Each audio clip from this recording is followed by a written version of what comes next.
بتائیے گا کہ سال 2008 میں اہل تشریف برادری سے آپ کا ایک تحریری معاہدہ ہوا تھا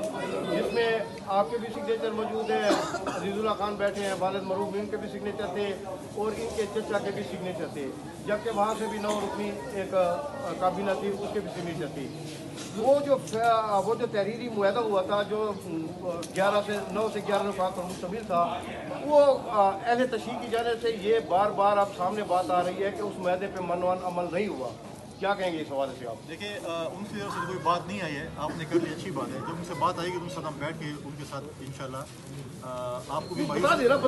ٹھیک ہے، بتا دیں آپ بتا دیں ان کی طرف سے آ رہی ہے۔ جب وہ آ جائے گی ان کے جو 9 رکن ہمارے ساتھ بیٹھیں گے انشاءاللہ ان کو بھی ہم مایوس نہیں کریں گے۔ کہ 2008 میں ایک معاہدہ ہوا تھا فیصل کریم خان کنڈی سے، جس میں شیعہ کے آزاداری کے جو پروگرام ہوتے ہیں ان کے تحفظ کی بات کی گئی تھی، اسی طرح ان کے روزگار کی بھی بات کی گئی تھی، دیگر نکات بھی شامل تھے۔ تو یہ بتائیں کہ یہ جو تحریری معاہدہ ہوا تھا اس پہ کہاں تک عمل ہوا ہے؟ بسم اللہ الرحمن الرحیم۔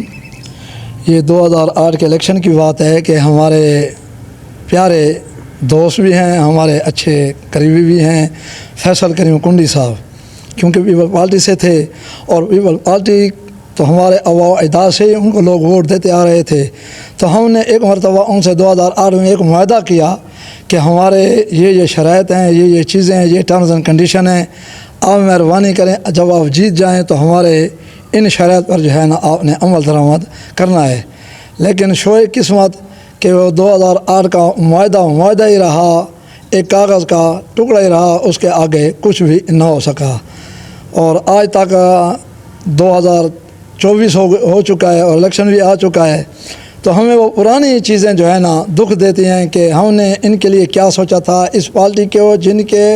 جن کے لیے ہمارے آباء و اجداد نے قربانیاں دیں، یا جن کے لیے ہم خود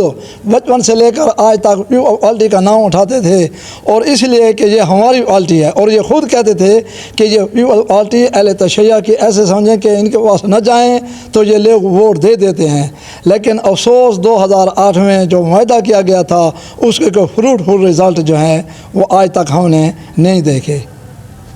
کیا وجہ ہے آخر معاہدے کے مطابق ان کو عمل کرنا چاہیے تھا، آخر انہوں نے عمل کیوں نہیں کیا؟ بعض مواقع پہ ہم نے یہ بھی سنا ہے کہ وہ تو یہ کہہ رہے ہیں کہ میں نے تو منوان عمل کیا ہے۔ نہیں، دیکھیں جہاں تک ان کی اس چیز کا تعلق ہے، ہو سکتا ہے کہ انڈر گراؤنڈ کسی نے اس سے فائدہ اٹھایا ہو جس کو اس نے آج تک ہائی لائٹ نہیں کیا۔ حق تو یہ تھا کہ جس نے فائدہ اٹھایا ہے اس کا نام لے کے بھئی یہ اشخاص میرے پاس آئے تھے اور میں نے ان کے یہ کام کیے تھے، تو پھر ہم بھی کہیں گے کہ یار چلو کوئی ایسی بات نہیں ہے کہ کسی نے کسی نہ کسی طرح سے کسی نہ کسی طریقے سے اس نے کسی نہ کسی کا کام کیا ہے۔ لیکن آج تک نہ اس نے کوئی ہائی لائٹ کیا، نہ ان کو ڈسکلوز کیا کہ وہ کون لوگ تھے کنہوں نے اس سے فائدہ اٹھایا۔ اب تک جیسا کہ ابھی ریسنٹلی یہ PDM کی حکومت میں وزیر مملکت تھے، 1-2 کام ہمارے اپنے ذاتی اس کے پاس گئے تو اس نے کہا کہ انشاءاللہ ہو جائے گا۔ وہ انشاءاللہ جس طرح قیامت قریب ہے اس طرح ہم دیکھ رہے ہیں کہ جس طرح قیامت قریب نہیں ہو رہی اس طرح اس کے وعدے بھی قریب نہیں ہو رہے، جس کی وجہ سے ہم ڈسہارٹ ہو گئے اور ہم نے کہا کہ نہیں بھائی ووٹ جو ہے قیمتی ووٹ ہے اور ہم انشاءاللہ قیمتی ووٹ کو قیمتی اشخاص کو ہی دیں گے۔